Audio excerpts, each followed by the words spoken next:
Hey guys, welcome to my kitchen. Not only are we gonna have an exciting day in my kitchen, I'm gonna tell you why it's gonna be exciting. We're gonna head to Tuscany. So a number of years ago, I went to Tuscany and I had a recipe for short ribs that was divine, absolutely delicious. So I wanna share that recipe. We're gonna reproduce it for you. There's gonna be a little bit of Cooking Italian with Joe kick up in it. All right guys, so let's go over ingredients. There's a lot happening here, but actually it's pretty simple and relatively fast. So number one, the big kahuna, the name on the marquee here is gonna be our short ribs. So here I've got 5 pounds of short ribs, beef short ribs. I mean, does that look just delicious or what? So we've got these chopped up, they're great. Go to a great butcher. You want bone-in short ribs. Next, we're gonna want 2 cups of beef broth. You're gonna need 1 cup of flour. We're gonna use some Parmesan cheese. Parmesan Reggiano is the best. I love to use the rind. This is a great recipe where you can use that rind. That's gonna add that creaminess that you're gonna get with the sauce. We're gonna need to go in some herbs. So what I've got here is I've got fresh ingredients. So you can use dry. Just remember, dried ingredients are gonna be more concentrated. So you're typically gonna want 2 to 3 times more fresh than dried is the general rule, okay? So here I've got oregano, fresh oregano. Just herby, grassy. This is rosemary. Rosemary, I tell you, there's nothing more aromatic as an herb. Rosemary is my favorite and basil is my favorite. I know some herbs have like a medicinal quality. I think rosemary is the one that helps with memory. I don't remember. It's got to be oregano. No, I'm just kidding. Was that a bad joke? Was that bad? Right? It didn't work? All right, stick to the ingredients. All right, here I've got thyme. Thyme is really earthy and it's like a deep, rich, grassy flavor. We're gonna want a handful of baby arugula. We're gonna use arugula just for a garnish, just to finish it off. We're gonna want about 2 to 3 carrots, depending on their size. Next, you're gonna need 3 tablespoons of butter. You're gonna want 3 tablespoons of tomato paste. It's tomato flavor on steroids. We're gonna want 1/2 teaspoon of cinnamon. You're gonna need a whole onion. You're gonna need 4 cloves of garlic. Isn't that great? Oh, God, that's so delicious. We're gonna need salt and pepper. Listen, always and forever use a fresh ground peppercorn. I always like either a French sea salt or a pink Himalayan. They're not as bright as a processed salt. They're going to be briny, they're a little softer, they're earthy, they got a lot of great minerals, a little healthier for you, and pink Himalayan sexy. Next, you guys are going to need 1 stalk of celery. There you go. We're also going to need 2 bay leaves. So I've got 2 bay leaves. Bay leaves are they're really earthy. They're not so herby, but they're going to bring a lot of depth and richness and earth, if you will, flavor to your dish. Now we're going to need some wines. Now, we're not going to use 3 bottles of wine in this recipe. But I was in the wine store yesterday prepping for today's menu, and I just saw 3 of my most favorite red wines ever, okay? So in this recipe, we're gonna use a Barolo wine. A Barolo wine is really the king of wines. It's delicious, it's full-bodied, it's not oaky, it's not fruity, it's really a full-bodied, deep, rich flavor of fermented grapes. Boy, this is good. This right here, oh, this is my favorite wine. I'm telling you, you hit a cigar, you get Sinatra playing, and you pour a couple of glasses of this, it's a good day. I don't care what's happening, it's always gonna be a good day. So we're gonna use a full bottle of Barolo. Now, Barolo wine is not inexpensive. So this wine right here, this bottle of wine is a $30 bottle of wine. So for some people, hey, listen, maybe that's a little steep for you, and I appreciate that. You can go with a Chianti, which is gonna be about an $8 bottle of wine. You can use a Shiraz, you can use a Primitivo, or a Zinfandel, which uses the same type of grape. All right, wine class is over. Let's go into some olive oil. Last ingredient in this recipe, you're gonna need some olive oil. I'm thinking something grassy, earthy, peppery, delicious, extra virgin. Certainly an Italian recipe, we want Italian extra virgin olive oil. Where could I go? Where could I get some? I know, Vito and Joe's. For anybody new to our channel, I own a farm in Italy. It's right above the heel. It's in the Puglia region, and I named the company after my 2 boys, Vito and Joe. And we co-op with a whole group of farms to bring you literally some of the best olive oil you're ever gonna have in the world. So you can click in the description above. You can go to my Facebook page, Cooking Italian with Joe, or my web page, Cooking Italian with Joe, and just click buy it now, and we will literally drop ship you a bottle right to your front doorstep. I like to think of it as your trip to Italy right in a bottle. All right, let's get cooking. Now, our first step we're gonna need is we wanna prep our short ribs. And there's a really important process in order to prep these. We're gonna wanna dust them in flour. So first thing I wanna do is I wanna season my short ribs. So my short ribs are nice and dried off. They're room temp. I'm gonna grab my pink Himalayan here, and I'm gonna do a nice light sprinkle all over the short ribs. I'm then gonna hit it with some pepper. And remember, we wanna season in layers. Flip them to a side, and then hit it again. As the meat heats up, the salt will penetrate the meat. Okay, short ribs are seasoned. Now I'm gonna take a bowl, my 1 cup of flour, but a half a teaspoon of pink Himalayan salt, good half a teaspoon of pepper. Stir that up. So now my flour is seasoned. And now, guys, I'm gonna take each short rib, I'm gonna put it right in the flour. I want to give it a good dusting. You want to make sure everything sticks really good here. Push it firmly in the flour. Give it a little shake off. That's going to be our dusted seasoned short rib. Next, we want our cast iron pans. Now, to save time, I can't fit everything in this one, so I've got 2 large cast iron pans, which will be great. If you don't have that, no problem. You're just going to have to do 4 to 5 at a time in your cast iron pan. I'm gonna knock them all off at once. So we're gonna prep these pans, get them hot and oiled. So each of the pans I'm gonna put on medium heat.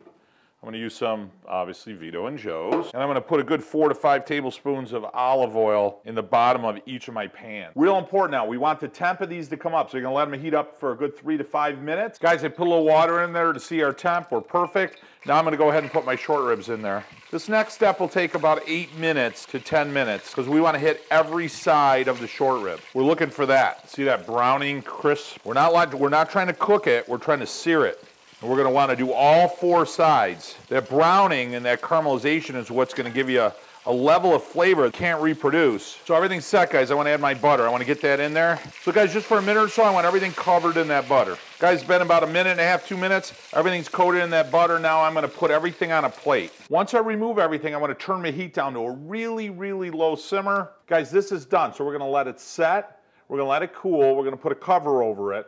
We're going to push it off to the side for about 10 or 15 minutes while we get our sofrito ready. Oh, hey, geez, hey, listen, you know what I'm doing? I'm letting the wine breathe. That's all I'm doing. I'm the chef here. It's an important job. I'm just checking to make sure everything's going to be okay for the short ribs. Hey guys, call me thorough, you know what I'm saying? All right, so now let's get going on our sofrito. So what I've got here is everything I need to do in my sofrito. So I'm gonna grade a lot of my ingredients. It just makes it a lot easier. I'm gonna start with those carrots, cut the tops off the carrots, and then I'm gonna take a grater and I'm just gonna grate down my carrots. Carrots are done, now I'm gonna do my celery. Guys, with my herbs, I'm just gonna take each little stem here of my thyme. You're just gonna go backwards and I'll just clear off that stem, okay? Get rid of that stem because it's bitter. Same thing with our oregano, guys. Rosemary, ready to go. Same idea. You're just going to go backwards across the stem, pull all the leaves off. And here, guys, with our fresh rosemary, try to line everything up and then just give it a light chop. Again, I'm going to put that right in my sofrito. So on my garlic, I'm going to give it a hit. Can't put enough garlic in a dish. Can you guys believe there's people on the earth that don't like garlic? Isn't that crazy? Today's recipe, I'm going to use a press. Oh, the smell in here is fantastic. How can a vampire not like garlic? What are they, Romanian? That's why they don't like garlic. Last but not least, we're going to take our onion. So we're going to do a fine chop on the onion. I'm going to cut the top of the onion off, do a quick peel, and then on your onion, you're going to keep the bottom of the onion intact. Depending on how finely chopped you want the onion. Depends on how thin you want these slices. Just give it a couple hits. And then you just come across cross grain. We're going to go a medium chop. And if you remember, I got my cast iron pan going, and I left the heat really, really low. So I want to start cooking this down, sweating the ingredients. So here's my onions. Just give those a nice stir. That'll cool down really quick. Again, we don't want to fry them. Don't get nervous about that brown color. That's just the butter and the flour. I'm going to throw in all the rest of my ingredients. And I'll give that a nice stir. Get everything covered with oil, butter, and flavor. I like to mix all the herbs and all the ingredients in the sofrito in this case because we're not going to fry this. We're not even going to brown it. We're going to sweat everything and cook everything down. And all the oils from the herbs are going to be released and add a tremendous amount of flavor to my sauce. So I'm going to put a cover on this and I'll talk to you guys in a couple of minutes. Guys, it's been about 10 minutes. So see all that flavor's starting to cook down? Our onions are almost there. See how they're just starting to get translucent? So I'm going to let this cook down a little bit more. I want the onions to be really tender. Guys, our sofrito herb mixture, done, delicious. Now listen, we're going to our next part. I just want to show you, this is still my first glass of Barolo. So now what I'm going to do is I've got this done. I'm going to use the entire bottle minus, okay, call me a liar, a little bit for a glass. I'm gonna put that right in my sofrito herb mixture. Put the entire bottle of wine right in there. And now you're gonna see the alcohol burning off immediately. Now I'm gonna give this about 8 to 10 minutes. I'm gonna just let that cook down. I want it to bubble. I want all the alcohol to bubble off. I want all the flavors to marry. I want this to get nice, thick, and rich.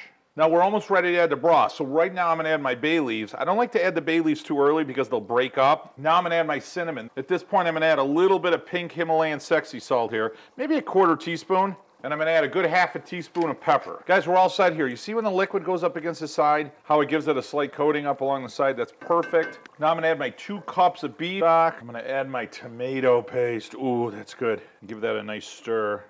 That's gonna deepen your flavor tremendously. Now I'm gonna add a little bit of the rind, and I'm gonna put maybe 3 to 4 tablespoons of Parmesan freshly ground right in the pan. Next, I wanna get this up to a temp of a light boil, just the beginnings of a bubble. A couple of tips to make these short ribs come out absolutely fantastic. One, make sure you got a pan with a lid on it because we're gonna seal this in the oven. We wanna get the oven at 325 degrees, get it preheated, because as soon as we add our meat, we're gonna pop it right in the oven. Couple other things that make this dish come out absolutely fantastic. You gotta have Frank Sinatra playing in the background, I mean, please. Short ribs are not gonna come out okay without Frank Sinatra. Another important tip is if you subscribe to our channel. So there's a red button right down here in the bottom left. When you click that, and be sure to click that notification bell. Any new videos, recipes, trips to Italy. I got a blog called Blogging with Borio. It'll come right to your notification box. And as I tell you guys every week, it really means a lot to me when you subscribe to the channel and, hey, makes you part of the family. You know what I'm saying?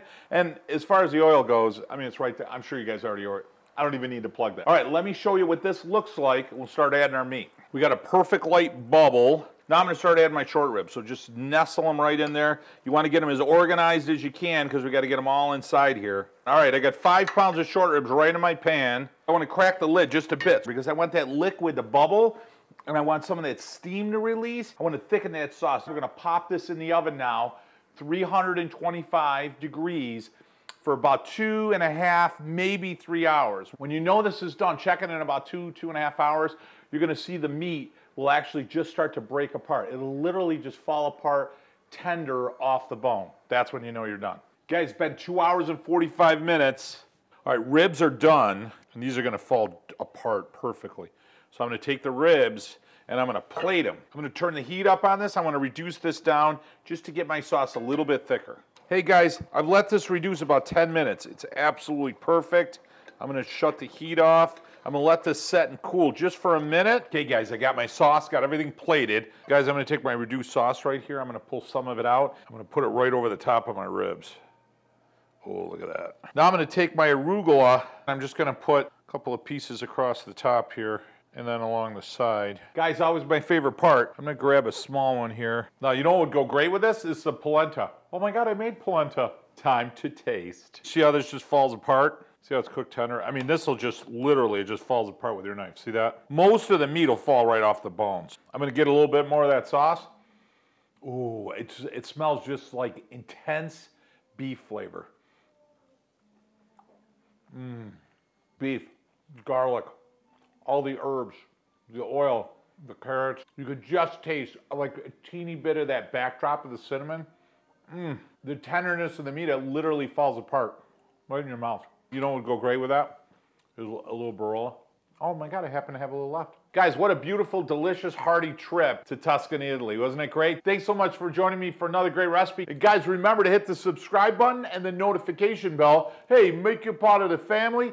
Hit the link above or my Facebook page or my webpage, Cooking Italian with Joe. Grab yourself a bottle of Vito and Joe's olive oil. Click the buy it now. We'll drop ship it right to your front doorstep. And guys, one of my most important tips that I'd love to end my videos on is, once a week, a couple times a month, shut off the TV, the cell phone, the computer. Get around the table with your family. Celebrate your heritage, and more importantly, set some traditions that'll last you a lifetime. Hey, I know they did for me, guys. Hey, from my kitchen to yours, until next week, mwah, bon appetito.